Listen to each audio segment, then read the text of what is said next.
শুনেছো বাসন্তী পূজা হয়? আচ্ছা, আসল দুর্গা পুজো কোনটা? যেটা শরৎকালে হয় সেটা, না যেটা চৈত্র মাসে হয় সেটা? হ্যাঁ, চৈত্র মাসে যেটা হয় সেটা আসল পুজো। আচ্ছা, এই বাসন্তী পুজোটা কে করেছিল, মানে আসল দুর্গা পুজোটা কে করেছিল? না, রামচন্দ্র করেছিল অকাল বোধন, যেটা শরৎকালে হয়। আর এই বাসন্তী পূজাটা করেছিলেন গোপাল ভাঁড়। কে দেখো হাত তুলো, তাহলে আমি বলবো। দেখো গোপাল ভাঁড়। তা গোপাল ভাঁড়ের রাজত্বের যিনি রাজা ছিলেন তার কি নাম? কৃষ্ণচন্দ্র রায়।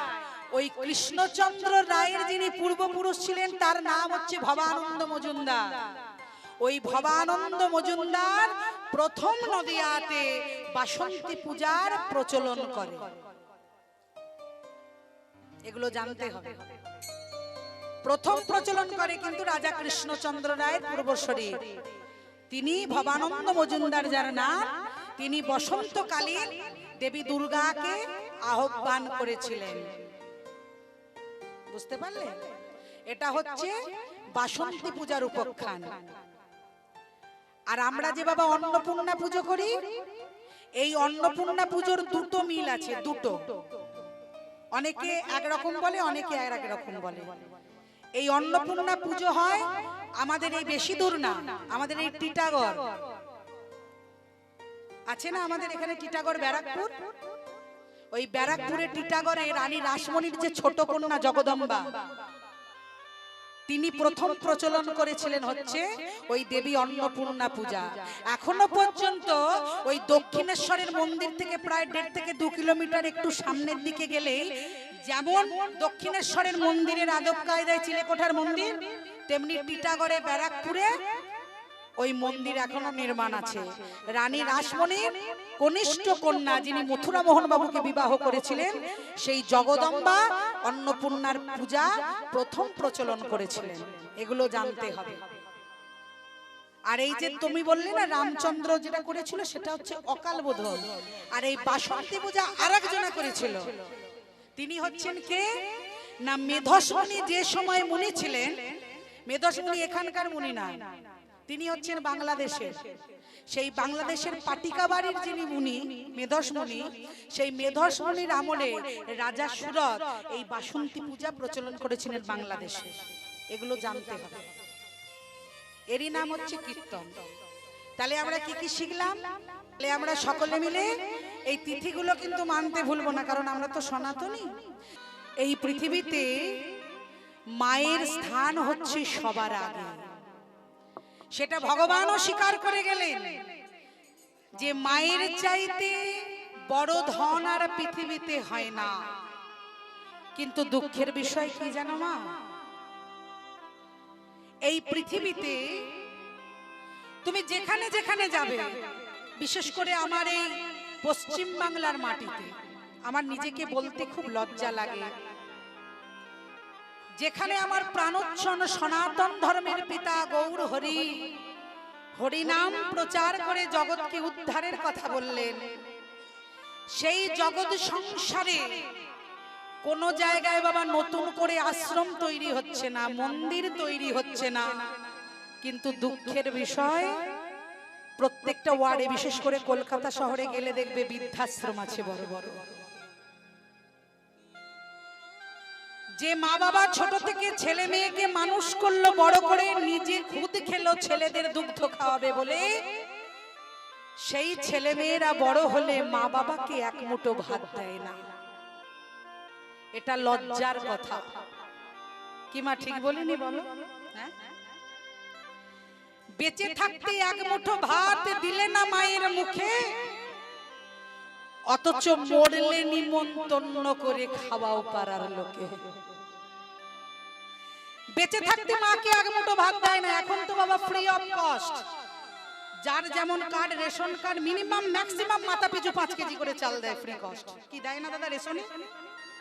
তাহলে সেই মাকে মোটা চালের দুটো ভাত দিতে পারিনি, কিন্তু সেই মা যখন মারা গেল তখন পাড়ার ন্যাবলাদা গোবলাদা কি করছে, মায়ের শ্রাদ্ধের কাজ 1200 লোক নিমন্ত্রণ করেছে।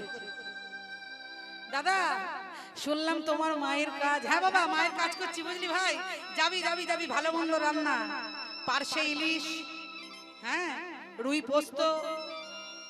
অথচ কিন্তু বেঁচে থাকতে মাকে একটু মোটা চালের ভাত আর একটু আলু সিদ্ধ করে দিতে পারেনি। এই তো কলিকা। তাই বলছে বেঁচে থাকতে এক মুঠো ভাত দিলে না মায়ের মুখে, আর মরলে নিমন্ত্রণ করে খাওয়াও পাড়ার লোকে। পুজোয় তোমার সাপারি সুর, তোমার বইয়ের পরনে স্বর্ণ কাতান, কিন্তু বৃদ্ধ মায়ের পরনে জোটে না এক টুকরো সাদা থান। হায় রে কলিকা, লজ্জা লজ্জা লজ্জা। হ্যাঁ,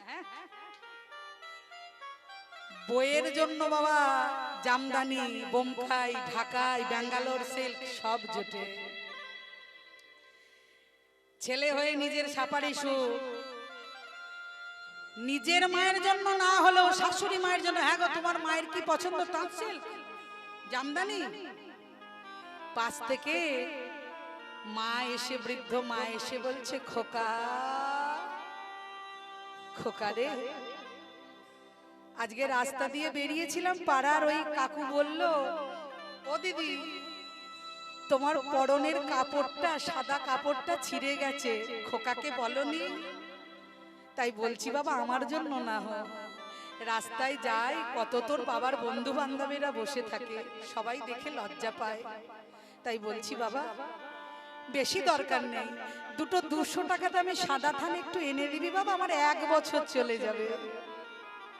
ছেলে তখন মাকে বলছে, মা তুমি জানো আজকালকার বাজারে কত খরচ? তোমার বৌমাকে দিলাম, তার শাশুড়িকে দিলাম, তার শালিপতির ভাইরা ভাইকে দিলাম, তার শালিকে দিলাম, যা টাকা ছিল মা সব শেষ হয়ে গেছে, মাসে তো আর হবে না, সামনের মাসে মাইনে পাই মা, তোমাকে একবারে 2টো থান এনে দেব। কিন্তু কি দেখা গেল জানো, 1 মাস মানে 30টা দিন, 1 দিন 2 দিন 3 দিন 4 দিন 5 দিন দেখতে দেখতে যখন 30 দিনের মাথা এলো, তখন খোকা খোকা বলতে বলতে একদিন ওই মাকে সাদা থান আর মায়ের দেহ সচল দেহকে পরাতে হলো না। 4 জনা মিলে কাঁধে করে নিয়ে যাচ্ছে। বলো হরি হরি বল, বলো হরি হরি বল। সেদিন ছেলে মুখ ফুটিয়ে বলছে, মা গো তুমি দুটো সাদা থানে চেয়েছিলে, তোমাকে আমি পরাতে পারলাম না মা, আমি তোমার এমন হতভাগ্য ছেলে যে মা নিজে না খেয়ে নিজে ভাতের ফ্যান চুমুক দিয়ে ছেলেকে দুধ কিনে খাইয়েছে, সেই ছেলের সব হয়ে যায় কিন্তু মাকে 200 টাকা দিয়ে একটা সাদা শাড়ি কিনে দিতে পারে না। এই কলিকালে কেমন করে হরিনাম হবে বলতে পারো মা? তাই জীবনে যতদিন বেঁচে থাকবে মা, বাবা মায়ের চরণে ঋষিকেশ, বাবা মায়ের চরণে হরিদ্বার, গয়া, গঙ্গা, কাশী, বেনারস, বৃন্দাবন, বাবা মাকে ভালোবাসো, দেখবে পৃথিবীতে সব পাবে। হ্যাঁ, কোন তীর্থে যেতে হবে না মা, বাবা মায়ের আগে সেবা করো। তুমি দামি রেস্টুরেন্টে যাও, দামি রেস্টুরেন্টে গিয়ে বন্ধু বান্ধবদের নিয়ে দামি দামি চাইনিজ খাবার খাও, ওয়েস্ট ইন্ডিজ খাবার খাও, হ্যাঁ, কিন্তু যারা বেয়ারা রয়েছে, যারা ওয়েটার রয়েছে, তাদেরকে 500 টাকা টিপস দিতে ভুলো না। কিন্তু বাড়ির 70 বছরের বৃদ্ধ বাবাটা যখন ডেকে বলে, বাবু রে প্রেসারের ওষুধটা বাবা ফুরিয়ে গেছে, 1 পাতা এনে দিবি, 2 দিন খাইনি, শরীরটায় কষ্ট হচ্ছে, তখন সেই ছেলে বাবাকে আঙুল তুলে বলে, বুড়ো বয়সে বিব্রতি, মরবার বয়স হয়েছে, এখন আর প্রেসারের ওষুধ খেয়ে কি হবে, সবকিছু শেষ হয়ে গেছে, ফালতু খরচা করবার মতো তোমার ছেলের কাছে পয়সা নাই। তখন সেই বাবা বলে, ওরে খোকা, যেদিন আমাকে বলেছিলি বাবা 2টো টাকা দেবে, আজকে একটা চকলেট কিনে খাবো, লোকের দোকানে কাজ করে 2 টাকার চায়ের দোকানে দিনই 1 কাপ চা খাইনি, তোর জন্য 2 টাকা নিয়ে এসেছি একটা চকলেট কিনে নেব বলে। আর সেই ছেলে যখন 50 টাকা ওষুধের জন্য বাবাকে খোটা দেয়, তখন ভগবান বলে, এ যন্ত্রণা আমি সহ্য করতে পারি না। তাই মাগো হরিবাসরে দাঁড়িয়ে একটা কথাই বলবো, তোমরাও মা হয়েছো, তোমাদের বাড়িতেও বাবা মা আছে, তুমি যেমন কর্ম করবে তেমন ফল পাবে।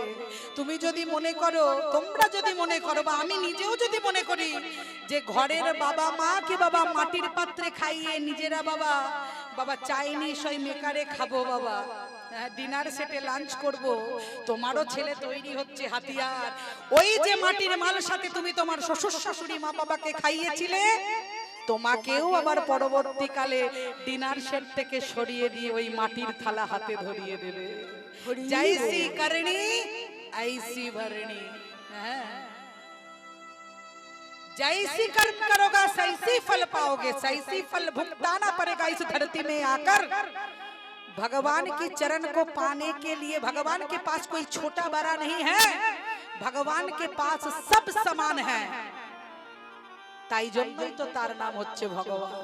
তাহলে যার যেমন কর্ম তার তেমন ফল। তাই মাগো, ভগবানের কীর্তন শুনলে হবে না, বাড়িতে জানতো ভগবান বসে রয়েছে, মাতা পিতা তার চরণ স্মরণ করো, সেই চরণেই মুক্তি, সেই চরণেই ত্যাগ, সেই চরণেই আশ্রয়, সেই চরণেই তোমার ভগবানকে পাওয়া। নিতাই গৌর হরি বল, হরি বল। আমাকে কোথায় দেখবে? হ্যাঁ শোনো মা, এটা তোমার ভুল নয়, তুমি ঠিকই বলেছো, চিনতে পারো। আমি তো গায়ে গায়ে ঘুরে বেড়াই, যে আমাকে ডাকে আমি তার হয়ে যাই। দেখুন মা, মায়ের চোখ এক পলকের জন্য ধরা পড়ে গেছে। এবার মাকে ভুলিয়ে দিয়ে বলছো, ও মা দেখি দেখি বলো তোমার গোপালের কি হয়েছে। এইবার মা বলল সব কথা। গোপালকে নাচতে বলেছিলাম, ননি আনতে গিয়েছিলাম, সেই সময় গোপাল মূর্ছায় পড়েছে। এইবার ছোট বৈদ্যরাজ বলছে, মা শোনো শোনো, একটা কথা আছে, আমি যা ভাগবতিক দেখে বুঝলাম তোমার ছেলে ভালো হয়ে যাবে। বললো ভালো হয়ে যাবে? বললো হ্যাঁ। বললো তার জন্য দুটো কাজ করতে হবে। শুনতে পাচ্ছ? দুটো কাজ। হ্যাঁ হ্যাঁ বলো। এই দুটো কাজ হচ্ছে প্রয়োজন, বুঝতে পারলে? হ্যাঁ হ্যাঁ সতী নারীরই কিন্তু প্রয়োজন। হ্যাঁ হ্যাঁ আছে যে। আর এই আমার এই পুটুলিটার ভিতরে, মানে এই ধনন্তরী যে ওষুধ, এই ওষুধের ভিতরে, ঝোলার ভিতরে একটা ছিদ্র কলসি আছে। সেই কলসিটায় শত ছিদ্র আছে, মানে 100টা ফুটো আছে। অনেকে বলে 1000টা ফুটো, কিন্তু না, শত ছিদ্র কলসি। তা সেই কলসিতে যে সতী নারী হবে তাকে জল আনতে হবে। হ্যাঁ শুনতে পাচ্ছি, আছে আমাদের এখানে। হ্যাঁ হ্যাঁ হ্যাঁ আছে। ফুটো কেন ফাটা হলো এনে দেবে। আচ্ছা, ফুটো হাঁড়িতে জল আনতে হবে, কিন্তু জল কিন্তু মাটিতে পড়া যাবে না। না না পড়বে না। শোনো শোনো, আরো কথা আছে। এই এত তাড়াতাড়ি বলছো কেন? একটু শোনো আরো।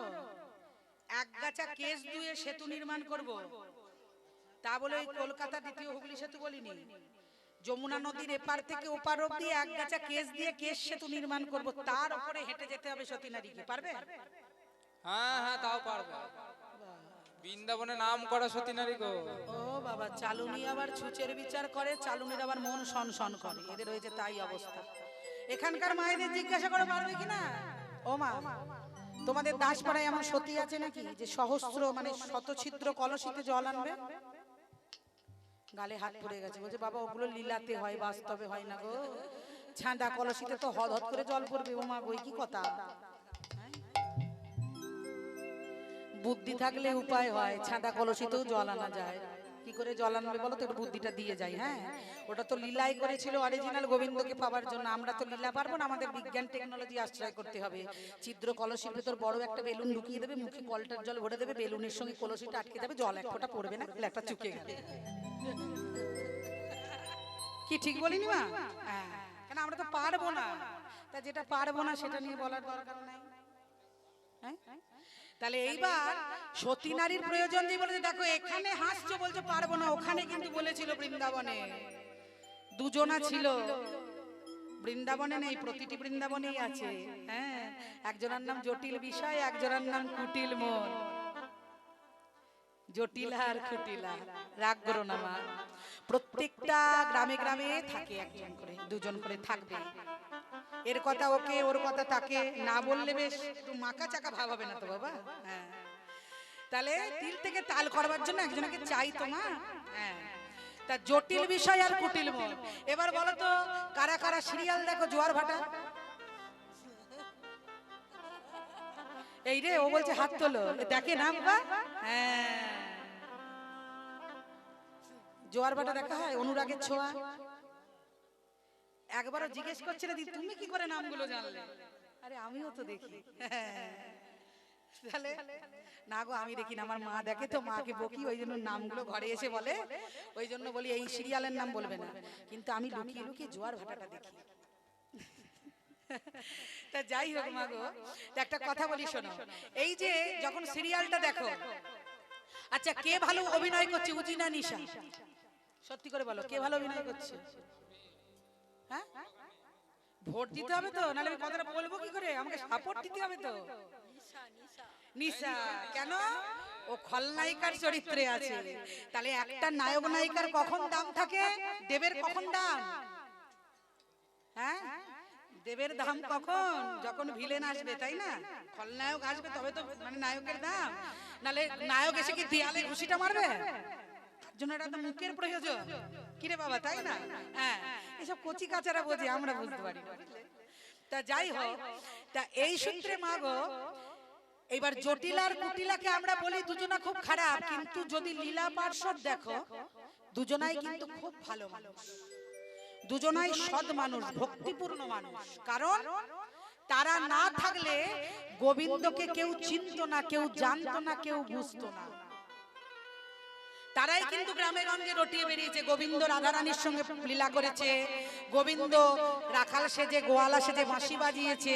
তাহলে তারা ছিল বলে কিন্তু আমার কৃষ্ণের অপ্রাকৃতিক লীলাগুলো কিন্তু আমরা জানতে পেরেছি। তাহলে প্রত্যেকটা শুধু আমাদের সিরিয়াল সিনেমা নয়, মানব জীবনেও কিন্তু এইরকম প্রয়োজন। হাসি খুশি নিয়ে সদা জীবন চলে না, সুখ দুঃখ দুটোকে আন্ডারস্ট্যান্ডিং করে চলতে হবে। জীবনে শুধু একজন হেসেই যাবে তাকে পাগল বলবে, আবার যদি কেউ কেঁদে যায় তাকে বলবে জনম দুঃখিনী। তাহলে দুজনারই ব্যালেন্সের প্রয়োজন আছে। তা জটিলা কুটিলা হচ্ছে সেই ব্যালেন্স যে জীবনটাকে তোমার পুরো সুন্দর করে কাটিয়ে দিতে পারে। একমাত্র তিনি জানতেন যে রাধারানী গোবিন্দের অংশ, তাই তিনি সবসময় গোবিন্দের নামে পরচর্চা করে বেড়াতেন, যাতে গোবিন্দের মহিমা জগতে প্রকাশ হয়। তা যাই হোক, এবার যখন গোকুলে এসে দাঁড়ালাম, মা যখন বলেছে চেনা চেনা মনে হয়, ছেলে কিন্তু বৈদ্যরাজ রূপে মাকে বলে দিল, মা তাহলে আজ থেকে আমি তোমার ছেলে আর তুমি হলে আমার মা। তাহলে সতী নারীর প্রয়োজন, তোমার এক ছেলে অচৈতন্য, আমি এক তোমার ছেলের বয়সী, তাহলে তুমি সতী নারীকে এনে দাও। এবার জটিলা কুটিলা দুজনা হাত তুলে বলছে, এই যে নন্দরানী, এই যে এই যে এই যে আমরা মাই দিয়ে সতী নারী। পাশের থেকে সখীরা বলছে, এরা দুজনা সতী নারী? জল নিয়ে এসে দে। এইবার জটিলা বলছে, কুটিলা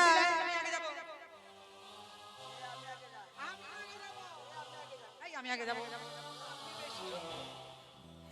মা দেখেছো, মা যশোমতী কে বলছে, ওরে তোরা মারামারি করিস না, তাড়াতাড়ি জল এনে দে। এবার কুটিলা তখন কি বলছে জানো? কুটিলা তখন বলছে, ওই যে মা ঘাটে মরা বুড়ি, বুড়ো বয়সে শখ কম না,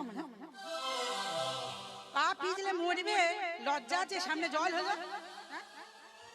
জল হয়েছে তুই পারবি?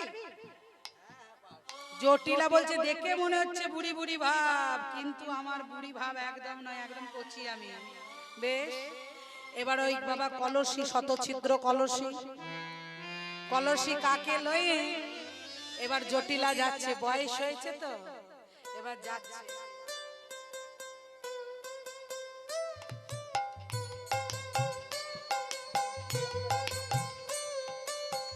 এই কুটিলে বলছে একটু সাপোর্ট দিবি? কুটিলা বলছে, তখনই বলেছিলাম ঘাটে মরা বুড়ি তুই পারবি না। এইবার কুটিলা হাতে লাঠি নিয়েছে, ওরে বাবা রে,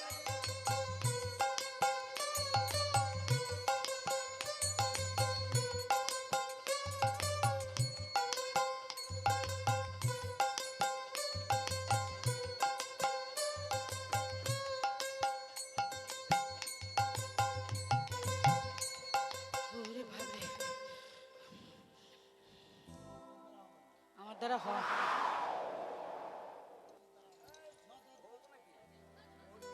হাওয়াতে উঠে চলে যাচ্ছে, পড়ে যাচ্ছে।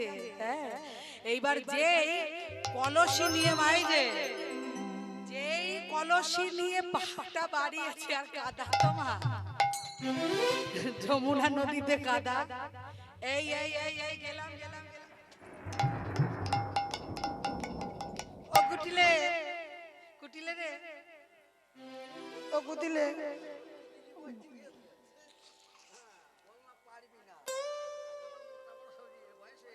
আমি পারি। এ কুটিলে, এনে ধর ধর ধর, তুই যা তুই যা, ধর ধর। হ্যাঁ? তা তুইও পারবি না, ও পারবি না, জলটা আনবে কে? মায়ে দিয়ে দুজনা মিলে ঝগড়া করে, দুজনা মিলেই কাদায় ল্যাপটা লেপটি মার। এবার কাদায় ল্যাপটা লেপটি মা যশোমতি মনে চিন্তা করছে, সর্বনাশ করেছে, জল আনবে কে? বৈদ্যরাজকে এসে বলছে, ওগো বৈদ্যরাজ, হলো না হলো না হলো না। দুজনা গলাবাজি করে বললো, কেউ আনতে পারলো না, দুজনাই দেখো গায়ে নদীর কাদা মেখে মা মেয়েতে ঝগড়া চুলচেরাচিরি করছে। বললো তাহলে উপায়? তখন বৈদ্যরাজ বলছে, ও মা, একবার উপায় আছে, বলবো মা? বলবো?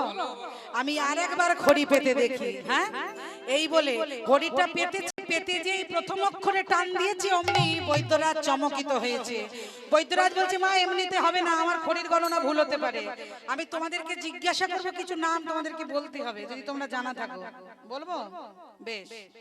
আচ্ছা, বৈদ্যরাজ জিজ্ঞেস করছে, তোমরাও কিন্তু উত্তর জানা থাকলে বলবে। আচ্ছা, এমন একটা সুন্দর ফলের নাম বলো তো, যে ফলটা আমার দেবাদিদেব মহাদেবের খুব প্রিয় ফল। বলো গো, বলো গো। বেলকে ভালোবাসায় কি বলে? বলছে কিন্তু, কি বলে গো? বলো বলো। বেলকে ভালোবাসায় কি বলে? ওটা তো বেল বললে হবে না, বেলকে ভালোবাসায় বলে হচ্ছে শ্রী ফল। মনে থাকবে? হ্যাঁ। তাহলে শ্রী ফল থেকে কি নেব? একটা করে প্রথম অক্ষর নিতে বলেছে, কি নেব? শ্রী। বাহ, করে করে অভ্যাস তো বলে দিচ্ছে। হ্যাঁ, বুঝতে পেরেছো? হ্যাঁ, বাহ। তাহলে শ্রী ফলে, আচ্ছা, সুন্দর একটি ফুলের নাম বলো তো, যেটা হলদে হলদে পাড়া দেখতে হয়, বেশ সুন্দর, রাধারানীর খুব প্রিয় ফুল। ওমা বলো।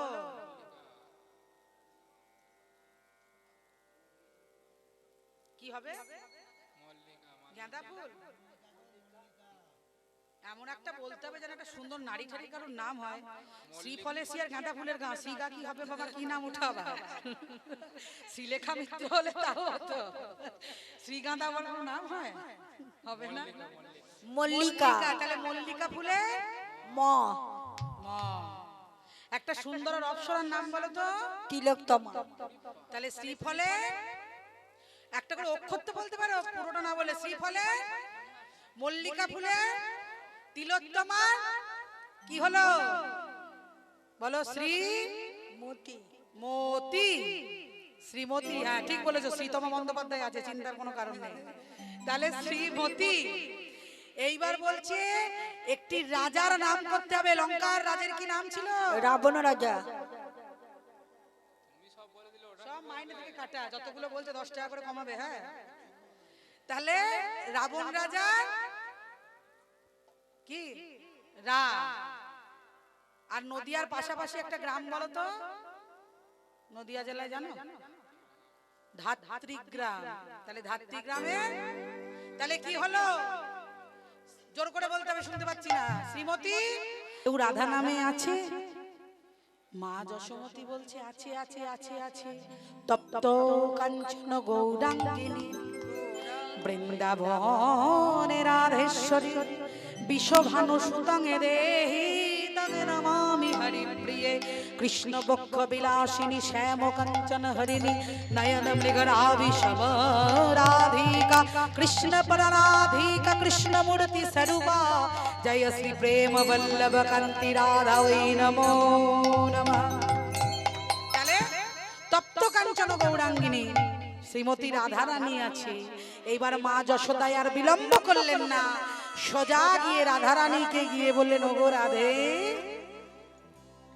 একমাত্র তুই আমার ছেলের প্রাণ ফিরাতে পারিস। তাই সেই সনাতনকে সূত্র ধরেই আজ ভক্তের অধীন ভগবান অচৈতন্য আর একজন ডাক্তার সেজে আদেশ করছে, বলছে রাধা নামে যদি কেউ সতী নারী থাকে তাকে ডেকে দাও। এইবার যেই গিয়ে মা নন্দরানী রাধাকে বলেছে, শ্রীমতী রাধা রানী মা নন্দরানীকে বলছে, মা গো, এখানে জটিলা কুটিলা আমার শাশুড়ি ননদের সতী নারী তারা পারলো না, বৃন্দাবনে তুমি কৃষ্ণের মা তুমি পারলে না, যশোমতী কেন পারলো না বলো তো? মা নন্দরানী কিন্তু পারতো জল আনতে, কিন্তু বৈদ্যরাজ বললেন, ও মা, তোমার ঔষধ ছেলের কোনো কার্যকরী হবে না, মায়ের ঔষধে ছেলের কাজ করি হয় না, কারণ মায়ের নজর বেশি সন্তানের উপর লাগে। মা তো জানে যে আমার মা পরম সতী নারী, আমার মা চাইলেই আনতে পারে, কিন্তু মা যদি এনে দেয় তাহলে রাধাকে উদ্ধার করবো কি করে? তাই বৈদ্যরাজ বললেন, মা তোমার ছোঁয়ায় হবে না। তাই এইবার রাধা রানী তখন বলছে, বেশ মা, তাহলে আমায় দাও, আমি চেষ্টা করি। তাই রাধা রানী বদন ভরে গাইতে গাইতে যাচ্ছে। তিনি বলছে, রাধা রানী তুমি কেঁদো না, আমি যাচ্ছি, আমি যাচ্ছি। যেই রাধা রানী ওই এক গাছা কেশ সেতুর উপর দিয়ে চরণটি দিয়েছে মা, অমনি রাধার চরণ পেয়ে কেশ সেতু বাবা ব্রজ সম, একদম কঠিন পাথরের সেতু যেমন হয় তেমনি পরিণত হয়েছে। এবার রাধা রানী মনে মনে ভাবছে, রসিক নাগর, ওই শতছিদ্র কলসি ডুবালে যে জল হদহদ করে পড়বে। তখন গোবিন্দ বলছে, রাধে দেখো দেখো, কলসির মধ্যেই আমি কেমন লুকিয়ে আছি। গোবিন্দ আমার ত্রিভঙ্গ মুরারি হয়ে কি করছে জানো? কি করছে? একা কুম্ভ কাকে করি, যমুনাতে জল ভরি, জলের ভিতরে শ্যামরাই, শ্যামরাই, আবার ফুলের চূড়াটি মাথে মোহন মুরলি হাতে, আমার পুন কানু জলেতে মিশা, জলেতে মিশা, ধরি ধরি মনে করি অনেক প্রবন্ধ করি, আকুলে হইয়া জলেতে ঝাঁপে দিন। আজ শ্রীমতী রাধা রানী বসুরামানন্দ মুখে বচন না স্ফুরে মুখে যোগ বিনোদিনী, তুমি স্বামীকে দেখিয়া বৃথা জনমে গোয়াইনু, জলে ছিল অঙ্গ ছায়া রাখিতে না দিলে মায়া, তোমার স্বামী ছিল কদম্বের ডালে। ওগো কিশোরী বয়সে যুবতী নারী হে রহি, কর হে গোবিন্দ দাস মধুর লীলার ছলে, লীলার ছলে। তুমি যাকে ভাবছো সেটা ছিল জলে অঙ্গ ছায়া, শ্যাম তোমাকে ওইখান থেকে আশীর্বাদ দিয়েছে। এইবার যখন রাধা রানী জলের ভিতর থেকে কলসি ডুবিয়ে যখন জল নিয়ে যাচ্ছে, এক বিন্দু জল যখন পড়লো না, সবাই তখন রাধা নামে জয় দিতে দিতে সবাই মিলে চলেছে। এইবার রাধা নামে মাগো জয় দিতে দিতে এসে মা যশোমতী বৈদ্যরাজকে সেই জল হাতে তুলে দিল। বৈদ্যরাজ সেই জল দিয়ে ওষুধ তৈরি করে গোপালের মুখে দিল।